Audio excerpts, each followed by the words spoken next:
ඔයා දන්නවද දෙවන ලෝක යුද්ධයේ සිහින සුණු විසුණු කරමින් ඇලීට් හමුදාවම භීතියට පත් කළ දියට අභිරහස් යක්ෂයා ගැන. ඒ තමයි U-47 සබ්මැරීනය. මෙය සාමාන්‍ය සබ්මැරීනයක් නම් නෙමෙයි. බ්‍රිතාන්‍යයේ රොයල් නේවි එකේ නාවික ශක්තිය බඳු HMS රොයල් ඔක් නෞකාව විනාශ කළ බිහිසුණු සබ්මැරීනය. මෙය U-බෝට් ගණයට අයත් සබ්මැරීනයක් වන අතර දිග මීටර්ස් 66.5ක් ඒ වගේම දිය මතුපිට වේගය නෝට්ස් 17.9ක් වන අතර දිය යට වේගය නෝට්ස් 8කි. ඒ වගේ මේ රේන්ජ් එක නොටිකල් මයිල්ස් 8700ක්ද ටෝපිඩෝ ටියුබ් 5ක් ඉදිරියෙන් 4ක් හා පසුපසින් එකක් වන සෙපීට ඇති අතර ඊට අමතරව 88mm ඩෙක් ගන් හා 20mm ඇන්ටි එයාක්‍රාෆ්ට් ගන්ස් වලින් යුක්තයි.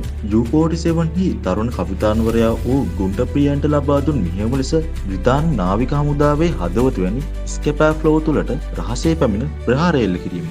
ඒ අනුව 1939 ඔක්තෝබර් 14 අඳුරු රාත්‍රියේ U-47 ජලයට යටින් ස්කැපර් ෆ්ලෝ පසු කරමින් HMS රොයල් ඔක් බැටල්ෂිප් එකට ටර්පිඩෝ 3ක් එල්ල කර පසුව දෙවනි උත්සාහය ලෙස ටර්පිඩෝ 4ක් එල්ල කරමින් එය විනාශ කරන ලදී. පසුව 1941 දී U-47 අවසන් වරට රේඩියෝ වේව් එකක් යවලා තියෙනවා. පසුව ඒ කවුරුත්ම දැකලා නැහැ. නමුත් කටකතා තියෙනවා බ්‍රිතාන්‍ය රජය මේ විනාශ කළා කියලා. නමුත් ඒටත් පැහැදිලි සාක්ෂි හමු වී නැහැ. ඉතින් මෙවැනිම නිර්මාණ ගැන දැන ගැනීමට ලයික් එකක් දාලා දිගටම එකතු වෙලා ඉන්න.